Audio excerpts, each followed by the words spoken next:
Good evening, trustees and staff, and to the community, public that is online. Welcome to our January 29th board meeting, our first meeting in 2025. It's a privilege to be here this afternoon, and I know it's a cold afternoon, so my trustee colleagues are promising me that they're not going to ask a lot of questions, so we can get you out of here as quickly as possible, okay? So with that said, I am going to call the meeting to order, and I'm going to ask our tech to play our land acknowledgement and our national anthem. And for those who are able to do so, for the national anthem, I ask you to stand. Over to you, Mark. The land upon which we work, live, and sustain ourselves is the ancestral and treaty lands of the Michizagig and Anishinaabe, also known today as the Mississaugas of the Credit, the rightful caretakers and title holders of this land. We also recognize the rich pre-contact history and relationships, which include the Anishinaabe and the Ongwe-Hongwe. Since European contact, this land continues to be home to indigenous and non-indigenous peoples. As responsible community members, we value the diversity, dignity, and worth of all people.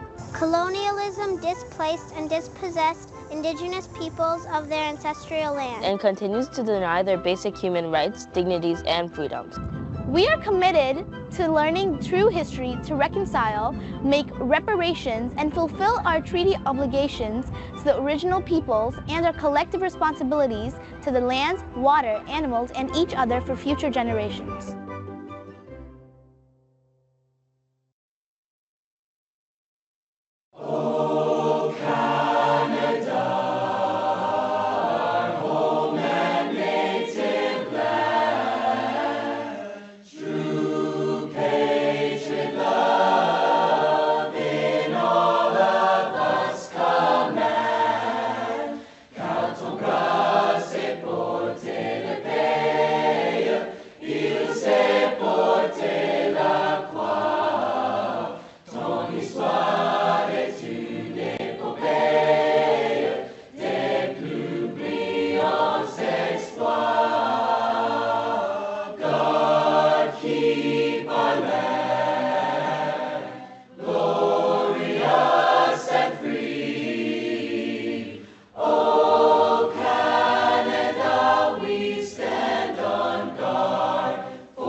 Thank you.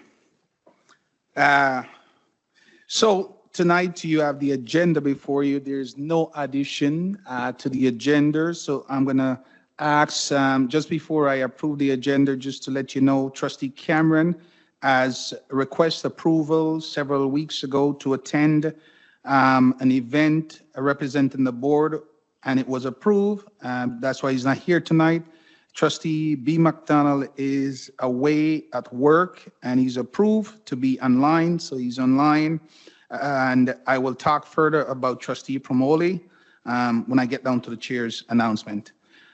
So with that said, I'm going to ask Trustee K. McDonald and Trustee Davies to move the agenda for me. All those in favor? Carries. Thank you. Any declaration of conflict of interest, and trustees, I must reiterate, if you have any conflict or if you perceive that you may have conflict with any issues that we're going to deal with tonight, please declare it. I'm seeing none. All right, thank you. And then we're going to move right down to item 6, which is staff recognition and retirements. And I'm going to turn it over to our vice chair to talk to us. Vice Chair Johar. Thank you, Chair Green, and through you. We are happy to applaud our retiring staff members. Every month, Peel District School Board recognizes its staff members who are retiring or have recently retired. Today, we are happy to recognize our 22 employees who are retiring from the service. Among them are 1 secondary vice principal, 12 classroom teachers, 3 office managers, 1 office assistant, 2 educational assistants, 1 manager speech and language, 1 speech language pathologist, 1 psychoeducational consultant. All names of the retirees and the titles of them are shown on the screen here. We thank all the retirees for their service and dedication to the board, students, families, and the community. It is through the collective work and sincere efforts of our staff that makes a positive difference in the lives of our students, their families, and the communities. Your commitment to help each student in achieving the best of their ability is appreciated. We wish you the very best and a happy retirement. Congratulations and thank you very much. Thank you, Vice Chair Johal. I'm going to ask Trustee Clark and Trustee Obbs to put that on the floor for me. All those in favor? Carries. Thank you. We're going to jump down to 7, and which is the chair's announcement.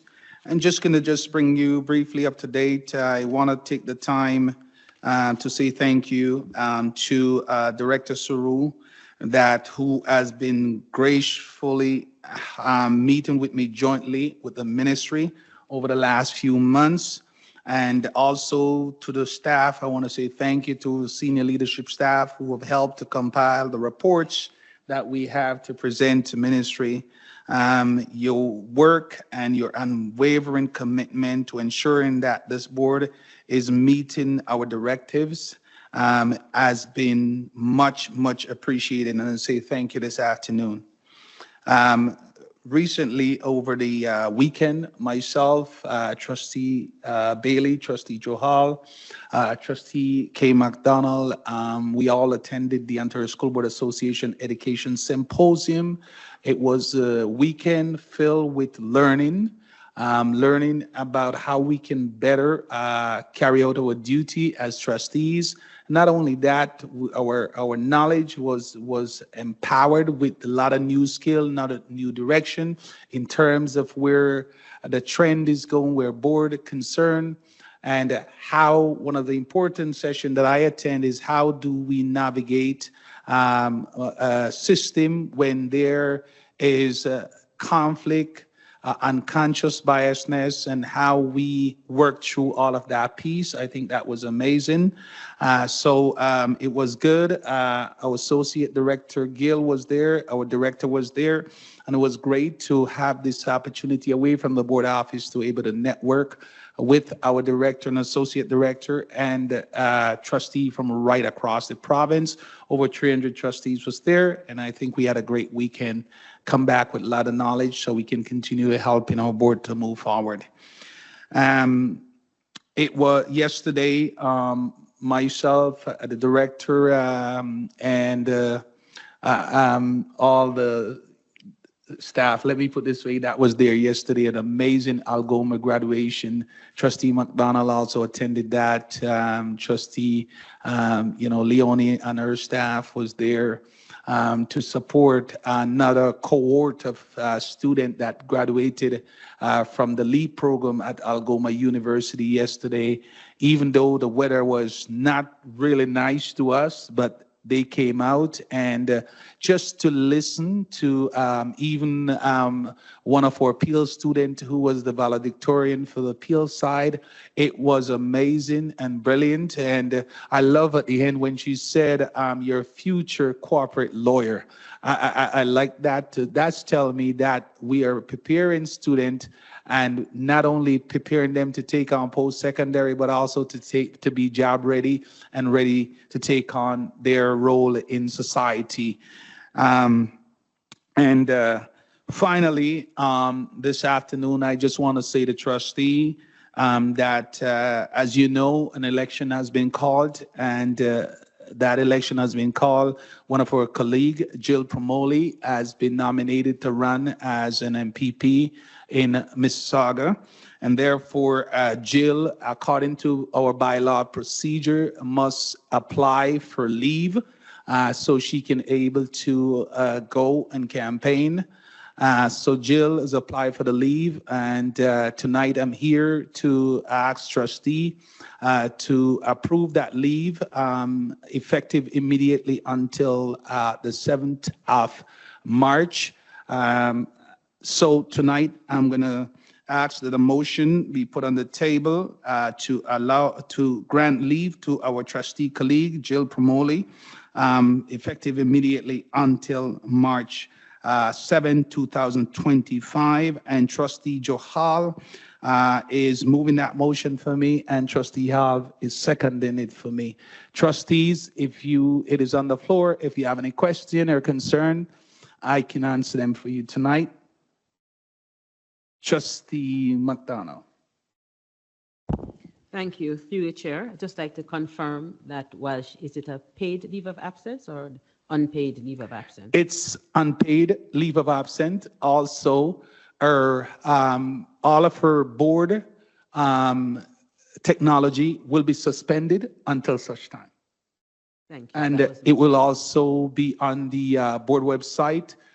Should in case there is any issues that arise in the community, the superintendents that are in charge of the school that is in our ward will address those challenges. And if it's a concern where that the family, our parents, or community member cannot come to a resolution with the superintendent, then they send an email to the chair's office, and I will make sure that it's addressed. I may also designate any other trustee to able to represent that community until such time. Thank you. Through your chair. Okay. Question? See none. All those in favor? Unanimous. Carries. Thank you. So we're going to move down to item 8 and the agenda tonight. Trustee appointed to external organization. I had got no requests for any presentation. So I'm going to move to item 9 and our board meeting of December 18. The minutes are here. And Trustee Bailey and Trustee Benjamin is putting them on the floor for me. Question or concern? See none. All those in favor? Carries. Thank you. Going to move down to item 10, the minutes for Parents Involvement Committee, October the 17th. Trustee Benjamin and Trustee Alves is putting them on the floor for me. Question, concern?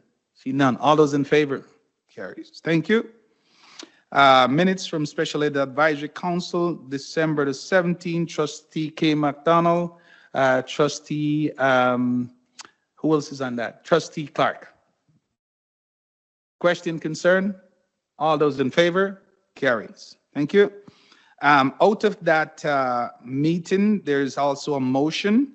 And the motion, there was, let's read, arising from the meeting of the Special Ed Advisory Council Committee meeting held on December 17, the following recommendation is brought to board for approval.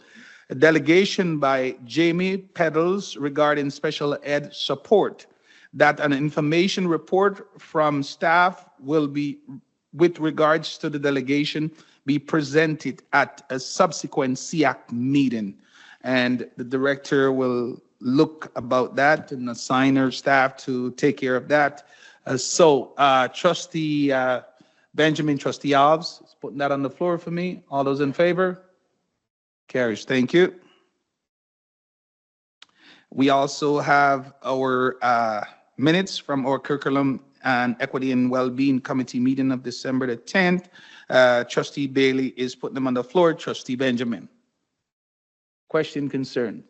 See none. All those in favor? Carries. Thank you. And the minutes from our governance meeting of January the 15th, they're here. Trustee Davey, Trustee B. McDonald online. Question and concern? All those in favor of the minutes? Carries. Out of that, there's also a motion, and I will read the motion.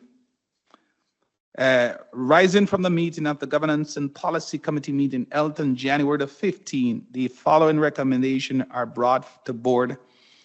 And that iron practice policy, that the iron practice policy attached as Appendix 1 to this report be approved. I'm going to take all of them at the same time, trustees. And secondly, that the Peel communication policy, and that the Peel communication policy attached as Appendix 1A to this report be approved, and that the Peel District School Board procedure bylaw, that the following amendment to the procedure bylaw be approved. And trustee, you have it in front of you. Do you want me to read it out? Yeah, all got it. Okay, all right. So putting this on the floor for me, trustee McDonald and line trustee Hobbs. Question, concern? See none. We're moving all of them at the same time. All those in favor? Oh, trustee, go ahead. Trustee McDonald has a question. Actually, upon reflection, I'll wait until the report. That's okay. Okay, all right. All right, all those in favor? Carries, thank you.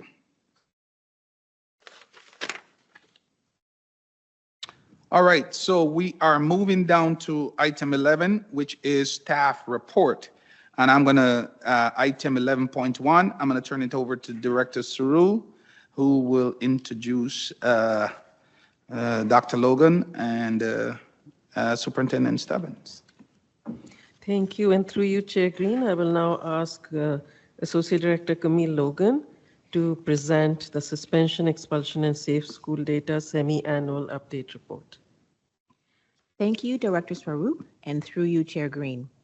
The Suspension, Expulsion, and Safe Schools Data Semi-Annual Update Report is the first for the 2024-2025 school year. This report is shared twice per school year, January and June, and reflects our ongoing work to monitor and reduce student suspensions and expulsions, and to ensure they are procedurally fair and just, and additionally to monitor and reduce staff workplace violence incidents in schools. Tonight's report reflects the ongoing work of multiple departments across the board, actively working to achieve these goals. The subsequent data from the past 2 years, in addition to including highlights of specific initiatives and activities designed to support attainment of these goals. I will now turn it over to Superintendent Michelle Stubbings, Safety and Wellbeing. Thank you, Associate Director Logan, and through you, Chair Green. I would like to share the latest report that contains information regarding student suspensions, expulsions, and safe schools data. The report contains data about 3 key pieces of information. 1, suspension and expulsion data. 2, safe schools reports. And 3, employee violence reports. It is important to note that the data for this current year is from August to December, and this data is compared to the same time frame for previous years. The number of suspensions between August and December in the same time frame last year shows a reduction of student suspensions from 769 to 659, which is a reduction by 14.3%. Suspensions for arbitrary reasons have been eliminated. Principals have been trained to closely follow board policies and operating procedures and are consulting with school superintendents prior to decisions being made. Positive and proactive programming, such as restorative justice, anti-bullying, and peer mediation, have contributed to the reduction of concerning behaviors. PDSB suspension data compared to the province is significantly lower. In the 2021-2022 year, the most recent data available, PDSB suspended less than 1% of the student population, yet the provincial rate of 3.32 was 4 times higher. The Principal's Analysis of Incident Report, or the PAIR, has provided all administrators with a consistent, thorough tool, one that aligns closely with Part 13 of the Education Act and ensures that decisions to suspend are procedurally fair, appropriate, and just. The decrease in suspensions indicates that suspensions are rare in Peel District School Board and given significant consideration prior to a decision being made. Expulsions have increased.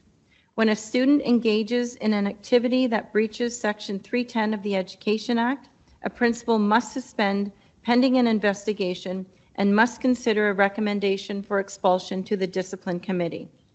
These activities can include the possession of weapons, physical assaults requiring medical attention, robbery, and incidents as per the Education Act.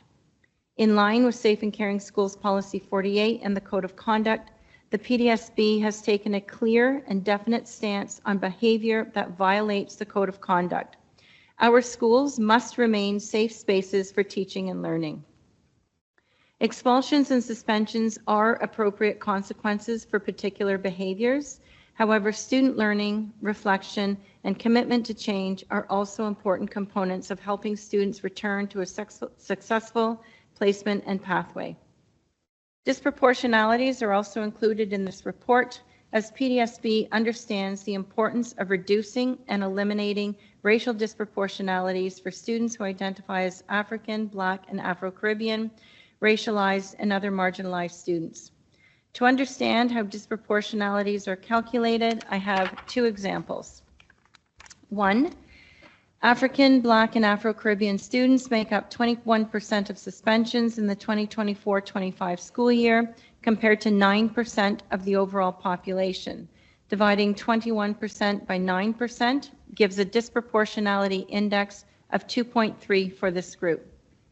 South Asian students account for 32% of suspensions, compared to 52% of the population. Dividing 32% by 52% gives a DI of 0.6 for this group.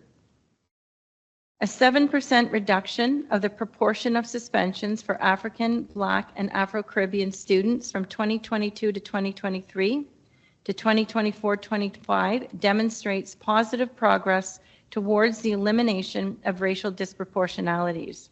Reducing the proportion of suspensions assigned to Black students is critical in reducing the disproportionality index.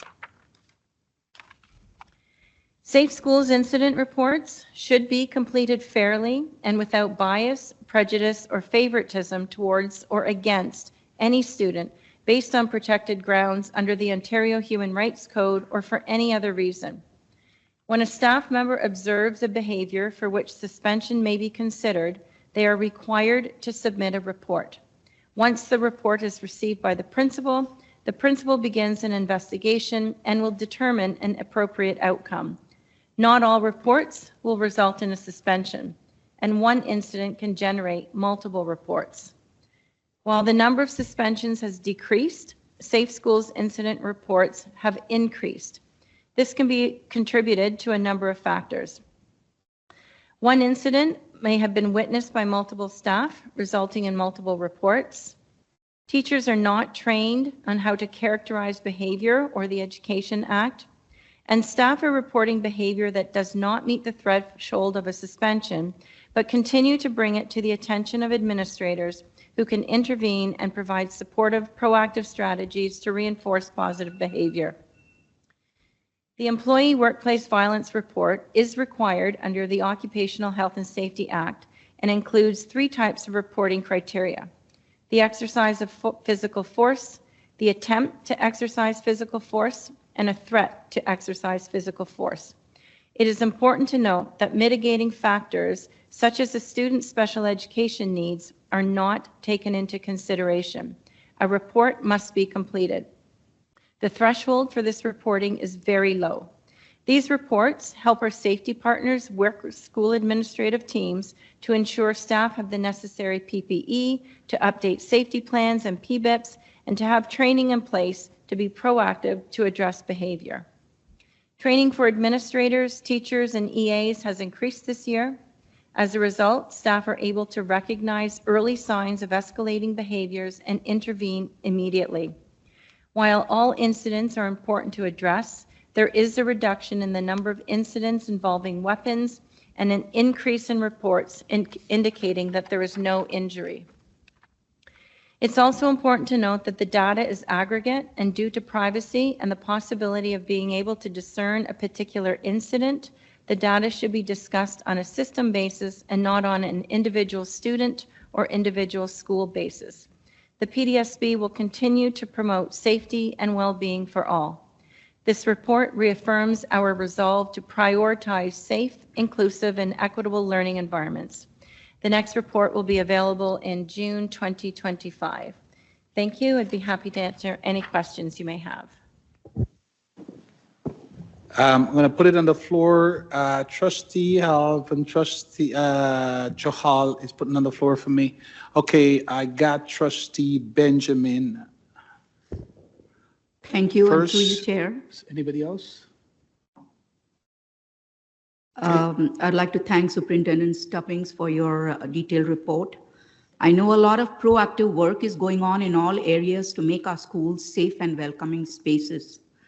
In the highlights section of the report, you mentioned that the Safety and Wellbeing Department, including the resource teachers, provides support for anti-bullying, peer mediation, restorative justice, and site-specific classroom support.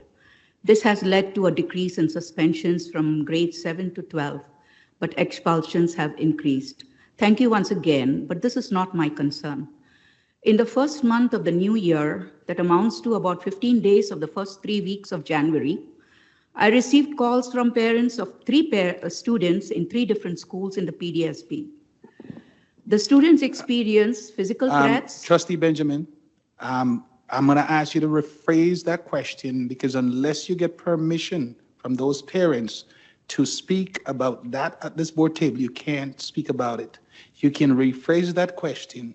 Okay, I will. You mean I should not say what has happened? You this can is in general. you can rephrase the question, because what you need to do, I think you're going in a direction where in situation that happened in individual schools and should have been contacted the superintendent of the school, who then would have worked with you and Superintendent Stubbins to address that. Chair, that's in process. Okay, I will reframe my sentence. All I want to bring to the, notice of our staff, I know you're all doing wonderful work, is the trauma that is suffered by parents of students who are the victims of these kind of, situations. So my suggestion, not suggestion, No, my question, thought was, question, Trustee Benjamin, question, not suggestion, I don't have question. any questions, Chair. Okay. Sorry. Question. Okay. All right. So if you don't have any question, can I suggest then that you set up a meeting with Superintendent Stubbins Okay. and Superintendent who else? They're all there. There's a whole team, and have a conversation. Okay, so I can put one question there. Are we really providing safe and caring environments for our students to prevent them from being physically assaulted? That's it. Thank you, Chair. Okay. Go ahead, Superintendent Stubbins. Hi, thank you for the question, Trustee Benjamin, and through you, Chair Green. The work of school principals, superintendents, central superintendents, the work has really been quite extraordinary in schools to prevent incidents where students are harmed. And if I may, just a little bit, I do appreciate that while we do talk about suspensions and expulsions, there are children who have been on the receiving end of these incidents, and we appreciate that there certainly can be an impact on students and families. I do know, though, that principals are incredibly caring and looking after students. There are so many caring adults in our buildings, teachers and EAs to support. And, we do want to look after the mental health and well-being of all children. And if additional supports are needed, then certainly my department and that of Superintendent Scucato can provide site-specific supports for those children. Okay, thank you. Trustee K. McDonald. Thank you. Through you, Chair. Looking at the report and the overrepresentation of Black and Indigenous students, although it's going in the right direction, I was wondering about the procedural fairness of the discipline committee, as this can also have an effect on the number of students expelled and the negatively impact the liability of the board. So my first question is, what steps are being taken to ensure that there's procedural fairness? Go ahead, Superintendent, if you can. Thank you, Trustee McDonald, and through you, Chair. Are you asking specifically about procedural fairness for the trustees on the committee? No, through our for, investigations? yes. Yeah, thank you. Thank you for the clarification. So certainly that is a very important question. The principal's analysis of incident report is a very detailed tool that requires principals to conduct a thorough and fulsome investigation. Witness statements are obtained, the analysis of all evidence, video evidence is obtained. Principals are required to document all calls and attempts to contact parents of all parties involved in a situation. Principals are required to indicate how they consider mitigating and other factors. And once they have completed their investigation, they are then required to notify and consult their field superintendent and certainly review their findings with them. Superintendents also review the pair and see if there are any gaps or areas that need to be addressed. And certainly the team in my department is happy to review that as well and engage in conversations with principals about decisions that are being made. Thank you for that. So, for example, you mentioned that calls are being made. How do you ensure, for example, that the time of the call is appropriate? So if the parent is away, if you're trying to contact the parent, is there measures to make sure that it's called, these calls go out to parents when they are available? Thank you, Trustee McDonald, and through you, Chair. Yes, on the pair, Trustee McDonald, principals are required to contact parents. We ask that they document the number of times that they've attempted to call the parents. We ask them to document the nature of the conversations with the parents.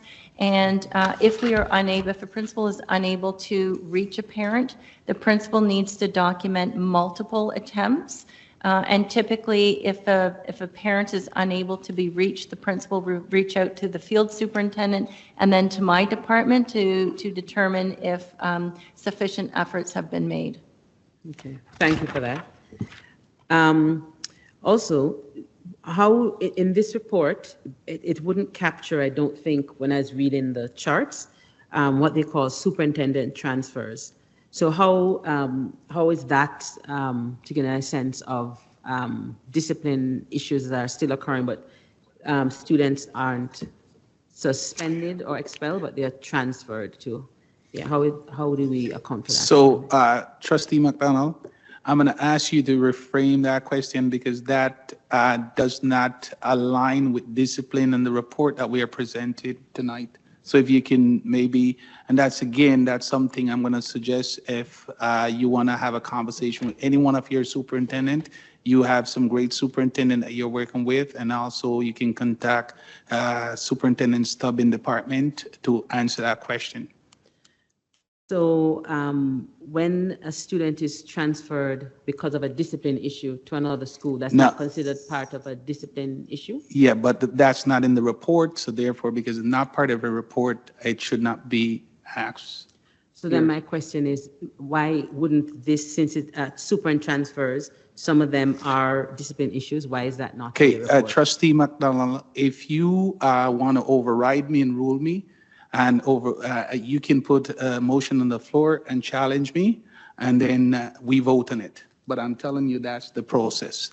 So I'm not overriding. You just told me to ask. Yeah. Rephrase my question. Yes. So I'm saying to you, that's not part of the report. So because it's not part of the report, and this is something that we had discussion with ministry about. This is not about a got you moment. We need to make sure that we are sticking to the report that is in front of us. So I would, just a point of order, I take offense. Do you say this is a got you moment? No, I did not say that you were saying. I'm using that as an example, just to say to you, I'm not talking about you doing that. Trustee McDonald, please understand that. Okay, I'm not going to debate at this time. If you want to challenge me, challenge me. How do you ensure that all students, mitigating circumstances are considered? Go ahead, Superintendent Stubb. Thank you, Trustee McDonald, for the question, and through you, Chair Green. Mitigating and other factors are considered. A description of what mitigating and other factors, what that means, are on the pair. Principals cannot answer that question with a simple yes or no. They have to indicate, for example, how they have considered the mitigating and other factors. At times, there are consultations with the Safety and Wellbeing Department, and we go through that in fair detail to ensure, that decisions are appropriate for students who may have mitigating factors. Okay, thank you for that. Then, in terms of the requirements to be on the committee itself for the training of trustees, what are the training that's required for trustees to be on the committee? And again, Trustee McDonald, I am not going to allow Superintendent to answer that question. That's a governance question. And if you have a question around that, you can talk to myself, our governance officer.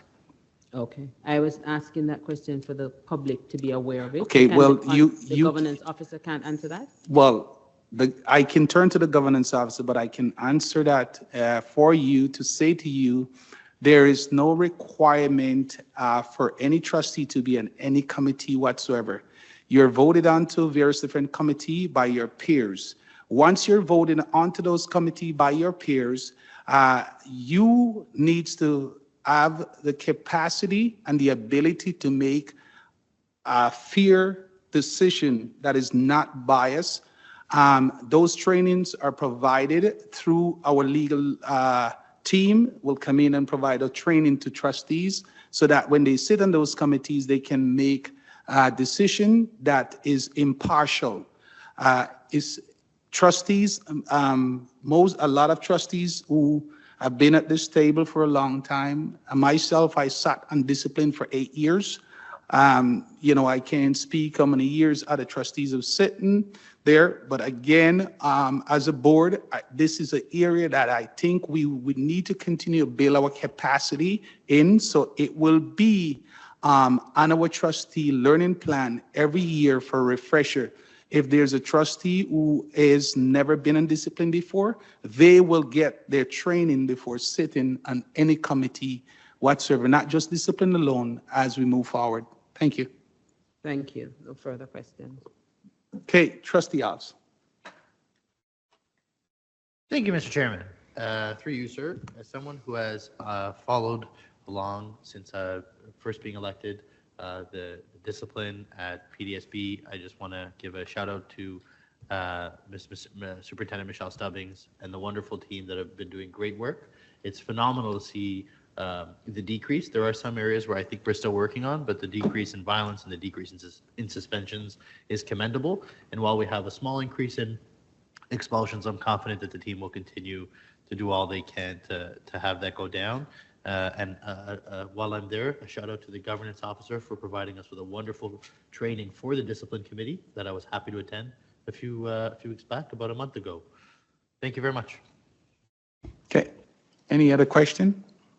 I'm seeing none. It's already on the floor. All those in favor of the report? Carries. Thank you. I want to say thank you to Associate Director Logan and Superintendent Stubbins and our staff for continuing to do great work. And thank you for the report. Item 11.2, and turn it over to Director Sru. Yes. Thank you, and through you, Chair Green. I'm going to ask Associate Director and CEO Jaspal Gill to present the Fairness and Equity in Employment Strategy Directive 26. Thank you, Director Sru, and through you, Chair Green. The report provides board's progress on the Fairness and Equity in Employment Strategy. Ministry Directive 26 mandates the development of a robust fairness and equity in employment strategy. The strategy outlined in this report is informed by the findings of the Employment Systems Review, relevant legislation such as Interior Regulation 274/12 hiring practices, collective bargaining agreements, as well as data from workplace census.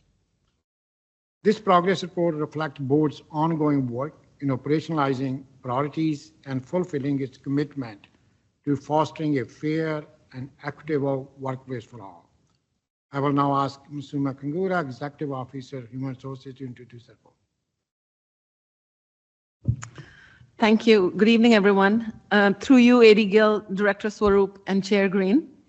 We're presenting a progress report on the Fairness and Equity in Employment Strategy. In addition to providing more details about the framework and the plan for the strategy, which satisfies the requirements of Ministry Directive number 26. The Peel District School Board is steadfast in its commitment to addressing systemic discrimination as outlined in the Ministry Directives issued in March of 2020. The final directive, Directive 26, mandates the development of a robust fairness and equity in employment strategy, the strategy. This strategy, informed by the findings of the ESR and workforce census, was presented as an overview and approved by the PDSP Board of Trustees on August 24th, 2023. Today's report update provides a progress update on the strategy's work plan and implementation. The strategy utilizes an evidence-based focused area approach by identifying the key areas of responsibilities needed to address the priorities outlined in the ESR. These areas were identified based on ESR recommendations, internal research by the PDSP's Workplace Equity and Inclusion Department, and best practices from employment equity strategies across Canada. And now I'll pass over to Dr. Ariane De Silva for further detailed report, and she is the Manager of Workplace Equity and Inclusion. Thank you, Executive Officer Kangura. Good evening, everyone.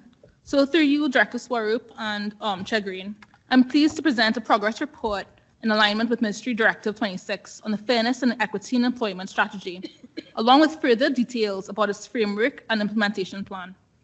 The Fairness and Equity in Employment Strategy reaffirms the board's commitment to fostering a fair, equitable, and inclusive workplace for both current and prospective PDSP employees. It aims to establish employment systems free of barriers while actively addressing and correcting systemic disadvantages in employment at PDSP.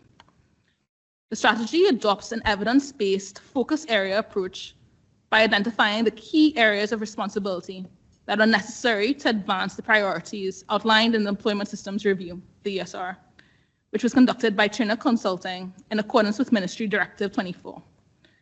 These focus areas were developed using ESR recommendations, internal research by PDSP's Workplace Equity and Inclusion Department, and best practices from employment equity strategies across Canada.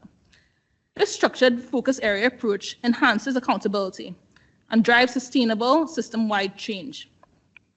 The strategy also introduces new initiatives, such as hiring equity audits, to ensure impactful reforms that will persist at PDSP. The work plan for completing the 5-year strategy includes a breakdown of the 3 phases and timelines for implementation, as described in the report. A key component of this work has been stakeholder engagement. To ensure that the strategy aligns with the needs of our staff and students, we gathered valuable input from 2,050 employees and nearly 23,000 grade 6 to 12 students through a brief survey.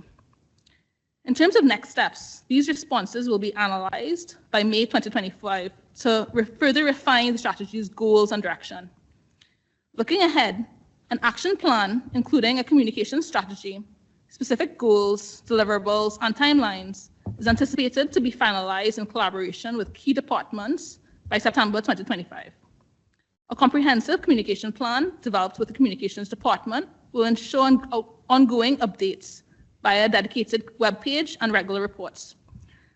To maintain oversight and accountability, existing ESR committees will be expanded to monitor strategy implementation, with periodic progress reports provided to PDSP's Executive Council and trustees to ensure transparency and alignment with organizational goals.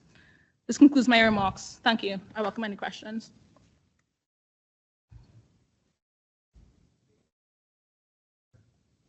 For me. The report is on the floor. Any questions? Okay, Trustee K. McDonald. Thank you. Through the chair. So the employment system review had 108 recommendations. So just wondering approximately how many of them have been adopted. Right. Thank you. So Go through you, ahead. Chair. Yes. So we have addressed currently 33 recommendations with a plan to have addressed 55 by the end of this academic year. So we are on track to address all 108 recommendations by the end of the timeline that was proposed. Okay, great. Thank you for that. That's great news. And also a question that I always ask as I'm waiting for the board was given a directive to have a target in hiring of Black and Indigenous teachers, and I'm asking when would that occur? Thank you for that question, Trustee McDonald. That is an important question, and through you, Chair, I think our consistent efforts have yielded and will continue to yield the results because our focus has consistently been hiring and prioritizing hiring of Black and Indigenous staff. Such was evident through our centralized hiring, which has now continued as locations hire for their schools. Thank you. No further questions. Okay, I see no other question. Okay, it's already on the floor. All those in favor? Carries. Thank you. Thank you to you, your department, Dr. Silver, Associate Director Gill. Appreciate the report. Okay, I'm going to move to 11.3, which is our first quarterly report of November 30th, 2024. Director Suru. Thank you, Chair Green, and I will, through you, now ask Associate Director and COO Jasper Gill to present the first quarter financial report. Thank you, Director Suru, and through you, Chair Green. The report provides board's actual expenditures up to November 30th, 2024. The overall expenditure rate is slightly above those of previous years, currently at 25%. But this is in line with our quarterly benchmark. So although overall expenditures are trending within budget, there is a variability in spending due to slow starts in certain programs and timing of certain expenditures. There are currently no concerns with the normal operating expenditures being within budget for the remainder of the year. The report also includes expenditures and the ministry grant allocations outside of the core education grants, as well as funding for federal and other third-party programs. Controller Letitia Charles and I are happy to respond to any questions. Okay, Trustee Davey, Trustee K. McDonald, you can put those on the floor for me, please. Okay, question or concern? I'm seeing none. And I want to take the time to thank you, Associate Director Gill. It's always a pleasure to get these reports to see where we are. And as we are about to embargo on another budget here, so thank you very much. All those in favor? Carries. Thank you. All right, 11.4, it's our multi-year strategic plan, and we're going to turn it over to Director Suru. Through you, Chair Green, I will now ask Associate Director Harjeet Aujla to present the Multi-Year Strategic Plan Progress Report 5.1. Thank you very much, Director Swaroop, and through you, Chair Green. I would like to take this opportunity to speak to some work developed through the Innovation and International Programs Department. The SPARK, Student-Centered, Progressive, Augmented, Relevant Knowledge Building Initiatives, support innovation and engagement by integrating groundbreaking technologies and methodologies into classroom and professional learning. This report will demonstrate how these innovative sessions support the work of the multi-year strategic plan by enhancing student achievement, promoting equity and inclusion, and supporting community engagement. I would now request Superintendent of Innovation and International Programs, Bernadette Smith, to please present the report. Thank you, Associate Director Aujla, and through you, Chair Green and Director Swaroop. This school year, the EML team, the Empowering Modern Learning team, through the leadership of Coordinating Principal Tony Mosconi, introduced Sparks to the PDSB. Sparks are driving transformational change within the Peel District School Board, fully aligned with the multi-year strategic plan. With over 500 projects, Spark is providing both educators and students with unprecedented opportunities to innovate, learn, and lead. These initiatives integrate cutting-edge technologies and methodologies to foster equity, inclusion, and well-being while improving academic achievement through, for instance, AI-enhanced tools, robotics competitions, app development through engineering design process, hackathons, eco-initiatives, immersive virtual reality experiences, and more. These have elevated learning opportunities for students at over 150 schools and engage students with real-world, future-focused projects. Students benefit from events like Girls in Skilled Trades and other STEAM workshops, alongside opportunities to connect with industry leaders. In this way, we are strengthening pathways to career readiness while aligning academic learning with practical, hands-on, real-world experiences. Educators are willingly embracing the over 50 diverse technology-focused professional learning opportunities to enhance student engagement and interest through interdisciplinary modes of learning. To highlight just one example of the impact of Spark, we are pleased to present a video from the Aeronautics Student Engagement event, which occurred in December at the Cannon Building in Mississauga. This event engaged over 160 students across multiple schools in building rovers, exploring rocketry, and participating in aerospace-related challenges. 15 community and industry partners, including Launch Canada, Bombardier, post-secondary institutions, including Ontario Tech and Toronto Metropolitan University, were there. Please enjoy the video, which vividly illustrates the power of Spark initiatives. Thank you.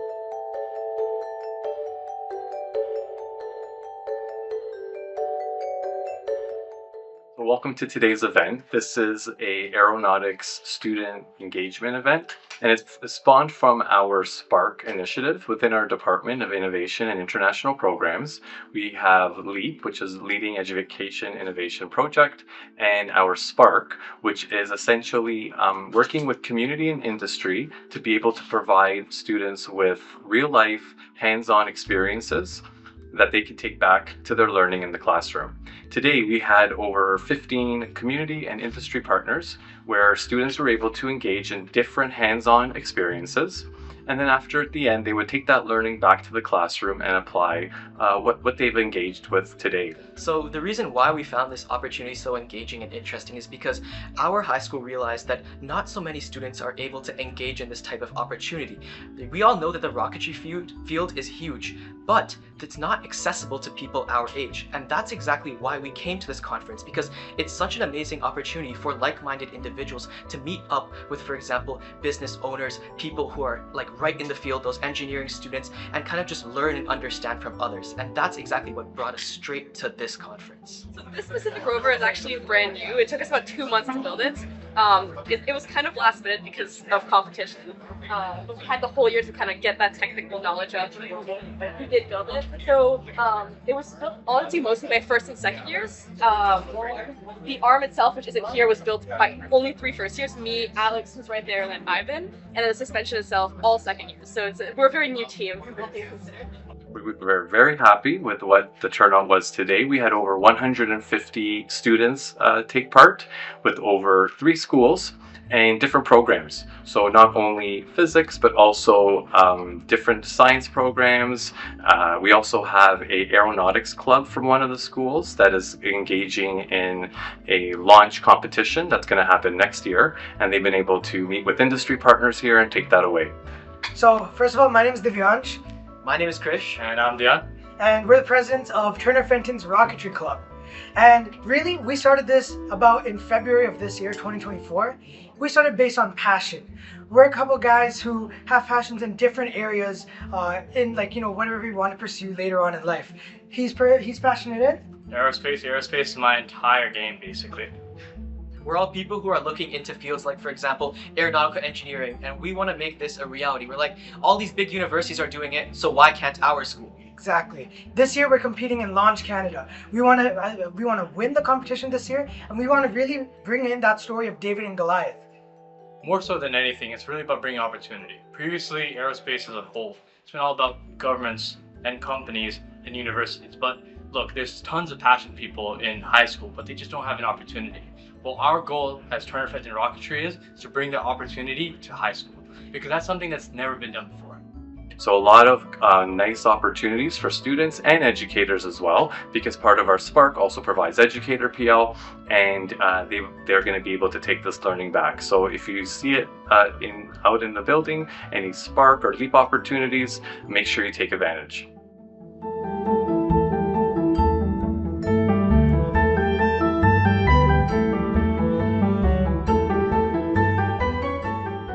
Superintendent? Okay, Trustee Cole and Trustee Davy, can you put this on the floor for me, please? Okay, any question, any concerns? Seeing none. All right, thank you very much. Very innovative and motivated, inspiring. All those in favor? Carries, thank you. Okay, and we're gonna go down to 11.5, Director Sru. Yes, through you, Chair Green. Now I'll ask Associate Director Harjeet Aujla to present the multi-year strategic plan in action oral report. Thank you very much, Director Swaroop, and through you, Chair Green. I would like to take this opportunity to introduce some of the phenomenal work taking place in our schools to support the success and the well-being of our Peel District School Board students. Staff in our schools consistently demonstrate transformative ways of engaging learning environments, programs, and other initiatives that allow students to thrive in our PDSB schools. Two such programs that create unique opportunities for students include a program entitled Creating Champions for Every Student, the Teacher Mentor Program at Roberta Bondar Public School, and the Peer Mediation Program at Brampton Centennial Secondary School, building restorative school communities. I would now like to request Superintendent of Education Donna Ford to please introduce the exemplary work taking place in Area 8 schools that supports the PDSB multi-year strategic plan. Thank you, Associate Director Aujla, and through you, Chair Green. Good evening, everyone, and thank you for the opportunity to share. I would like to take a moment to highlight some exceptional work taking place at Area 8 schools. The in-time examples of school actions will illustrate various aspects of the Peel District School Board multi-year strategic plan in play. A focus on empowering modern learners, championing equity and inclusion to ensure safety and well-being through each of the strategic plan goals will be presented. Imagine being a student in a school where you can choose to sit down at lunch with a teacher of your choice. While there are some students who naturally advocate for themselves and seamlessly navigate interactions with adults, others may find such opportunities transformative. For these students, selecting a teacher to connect with on a personal level is a meaningful step in having their voice heard and their identity affirmed. Roberta Bondar Public School is a K-8 school in the Peel District School Board where the Teacher Mentor Program ensures every learner has a champion. As part of this initiative, students meet informally with the teacher they've chosen, sharing time over pizza and board games during a monthly lunch break. The program is organized by the school's administration, led by guidance teacher Ms. Mera, and fosters connection and trust. These sessions are customized to the unique needs of each student, providing a safe space to discuss their experiences, challenges, and aspirations. The initiative aligns with the multi-year strategic plan by promoting student engagement, well-being, and equity, ensuring that all students feel seen, supported, and empowered. Ms. Mera was inspired to launch the Teacher Mentor Program through her restorative practices training and her own experiences as a student. Struggling with French in junior grades, she initially aimed to complete the minimum requirements in high school. However, her grade 9 French teacher recognized her potential, dedicating daily one-on-one time to support her. This championing of her abilities transformed her learning journey, leading her to pursue French through to grade 12, complete a degree in the subject, and eventually become a French educator in Ontario. Today, Ms. Mara carries forward the same commitment to student success and well-being through the Teacher Mentor Program. Educator Rita Pearson says, "Every child deserves a champion, an adult who will never give up on them, who understands the power of connection and insists that they become the best that they can possibly be." The program is guided by this philosophy and reflects Peel's strategic goals by enabling equitable opportunities and ensuring environments for all students to thrive. The Teacher Mentor Program at Roberta Bondar Public School exemplifies the power of connection and advocacy, ensuring every learner has an adult champion who recognizes their potential and supports them on their journey to becoming their best selves. May I have the next slide? As students transition from Roberta Bondar Public School to Brampton Centennial Secondary School, they step into a learning community where relationships are valued and conflicts are seen as opportunities for growth. At Brampton Centennial Secondary School, the peer mediation program equips students with restorative conflict resolution and mediation skills, fostering an environment where disputes can be addressed constructively, collaboratively, and respectfully. May I have the next slide?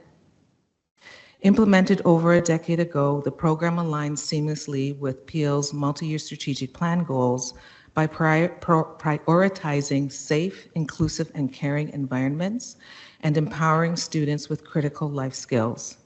The program trains student mediators through a structured two-day workshop led by the Brampton Centennial Secondary School Contact Teacher Team that includes Jerome Shaw, along with Rachel Archer and Marlon McCollin, who are certified in peer mediation program and implementation.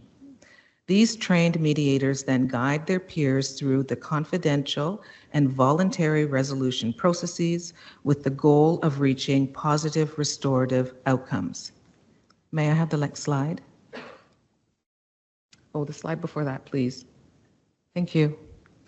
Referrals to the peer mediation program are made by school administrators, guidance counselors, and contact teachers as part of the progressive discipline pathway. Before participating, students in conflict agree to the terms of the process, while parents and caregivers are notified of their involvement. The benefits of the program are far-reaching. Students learn and practice conflict resolution and mediation skills. Mediators and participants alike are empowered, gaining voice and agency in the restorative process. Relationships are repaired and strengthened, contributing to a positive school climate. And hopefully you're able to read on the slide that's presented the student mediator accounts of their experiences. The program has seen outstanding success under the guidance of Brampton Centennial Secondary School's contact team, achieving a 100% success rate in preventing repeat conflicts or escalations among participants. In 1 year alone, over 25 mediations were conducted, demonstrating the program's impact in creating respectful and harmonious school relationships. This restorative alternative to traditional disciplinary measures is a model of equity and inclusion, ensuring students have the tools to navigate challenges while feeling supported and heard. The Brampton Centennial Secondary School Peel Mediation Program has become a beacon of restorative practices within the Peel District School Board. Educators across the board visit Brampton Centennial to learn from the contact team and implement similar initiatives in their own schools. Supported by the Safe and Caring Schools team, training manuals and professional development sessions are continuously offered to ensure the program's sustainability and adaptability across different school contexts. For instance, starting November 2024, Brampton Centennial team of peer mediators worked collaboratively with the social, emotional, and well-being resource teachers to expand the peer mediation program into elementary schools. There are approximately 24 elementary schools that have been trained and 14 additional schools with plans to be trained and launch a school-wide program by this coming spring 2025, to support their entire school community. The demand and results have been so positive that schools are asking for the program to be adapted for students in grades 4 and grade 5. The social emotional well-being resource teachers are currently in the process of adapting this program to meet the needs of the younger students. Skills in this program learned in this program include conflict resolution, fostering empathy, problem solving, de-escalation skills, mutual respect, active listening, building critical consciousness to foster cultural awareness, and leadership. Overall, this program has empowered students to resolve conflicts in a constructive manner with their peers, promote self-reflection, and it has created spaces for students to arrive at mutually agreed upon solutions to foster positive and inclusive learning environments. Finally, these efforts, with the next slide, please. These efforts illustrate Peel's commitment to investing in students by creating environments where they feel a strong sense of belonging and safety. Programs like peer mediation, nurture, mental health, and well-being, as outlined in the Peel District School Board Mental Health Strategy, contributing to the students' emotional and psychological safety. When students know they are supported, whether by a caring adult or peer, they are empowered to engage fully in their learning and personal growth. Thank you. Thank you. Thank you, Superintendent Ford. Trustee B. McDonald online, and Trustee Cole is putting this on the floor for me. Question, concerns? See none. I want to thank you. Thank you for your work that you're doing in Era 8. And just to say congratulations, keep up the good work. Thank you. All those in favor? Carries. Thank you. Okay. Number 12, we have no communication. Number 13, no trustee motion for consideration. Number 14, no notice of motion. And I'm going to ask Trustee Bailey and Trustee Benjamin to move adoption of the closed session report. All those in favor? Carries. Thank you. And we're going to move down to 16, which is our success story.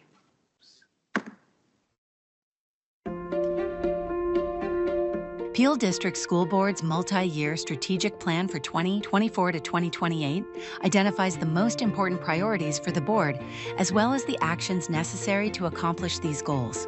These goals are all interconnected, and when we collaborate on achieving them, we will be more successful in fulfilling our purpose, which is to promote student success through inclusion, innovation, and empowerment.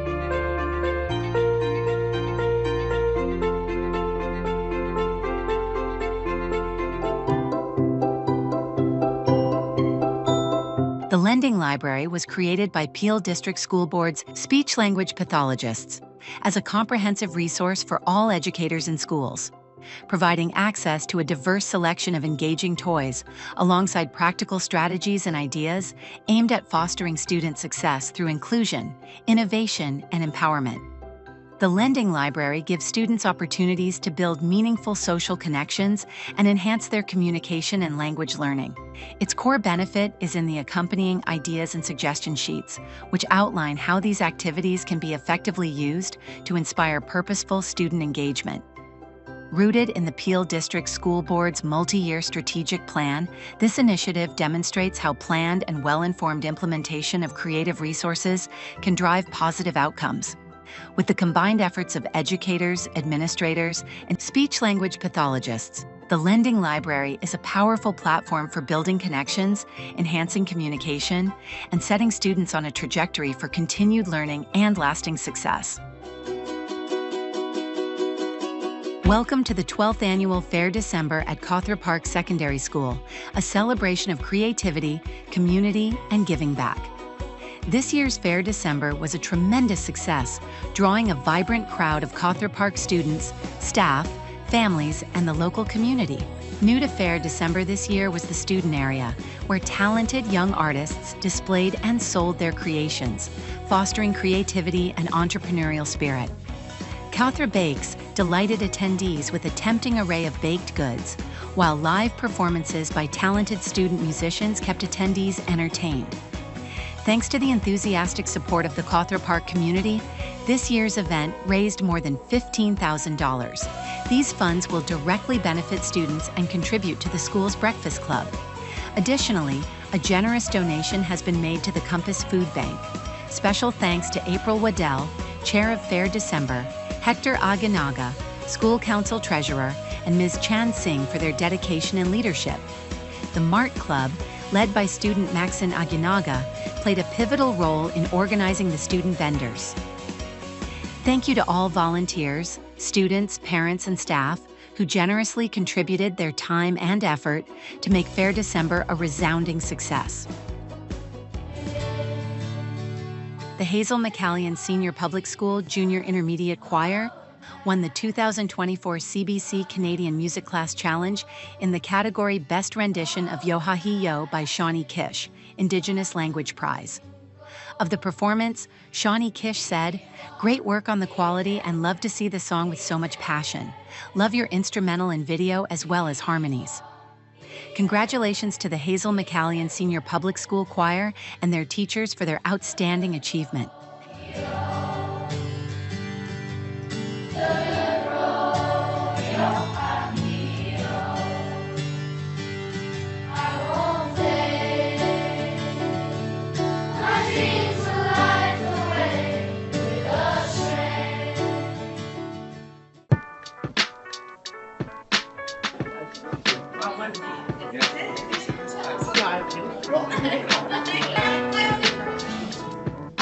One of you wrote an amazing essay around contributions to Black Canadians.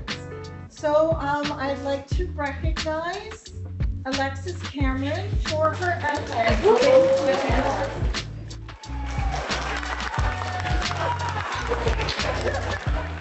Won the contest where members of the Raptors team get to come and meet the class, and Alexis and members of her family have won tickets to the Raptors game with the Orlando Magic.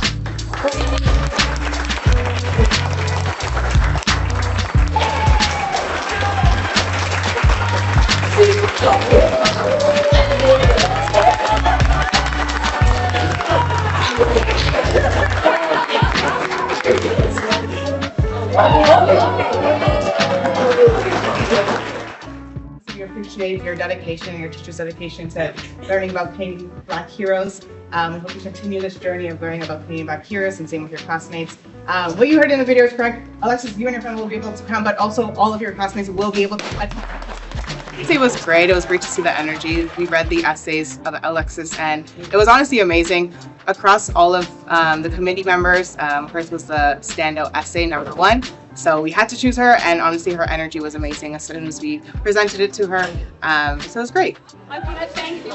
So I do want to thank the Toronto Raptors for doing this, really, for using your agency and your influence to draw attention to Black Canadian history and Black Canadians' contribution to Canadian history, and how important that is, and that really matches with our Peel Award. We're looking to make sure that all of our learning environments are identity affirming and that we're centering Black contributions. Well, it was an initiative. Obviously, she learned from her teacher, Mr. Bell, and I'll say to you that she loves and she enjoys, she's so passionate about writing, and certainly the association, of her own heritage. She felt that it was an honor to be able to do something beautiful, to put into her own words. She's brilliant, but people around her matter, and I know that she's always trying to make a difference. So I feel that this piece is really meaningful to her. It's an amazing opportunity for the school community. It really highlights the importance of Black contributors. It's an opportunity to showcase the wonderful learning experiences that are happening here at LME Martin, and Alexis Cameron is a shining example of that. When we were first presented with the essay, I felt kind of excited because I think Lincoln Alexander we haven't talked too much about in school. But when I kind of dove into it and dove into the research and things, you kind of slowly learn a lot of things about him and how courageous and such a leader he was, but he led with so much compassion and empathy. And I think that's especially one thing that drove me, because I think leading with compassion and empathy is something that's very hard to do, especially when it's in tough times, facing all the racism and poverty and other aspects of his life. And I think that's overall kind of what led me to my final essay, and honestly just his drive in general. What was your reaction when you found out you won the contest? I honestly didn't really believe it. I think it was just such an overwhelming but exciting moment, and something I spent so much time on and so much effort and honestly so much passion into it. So I think it was just very exciting and overwhelming moment.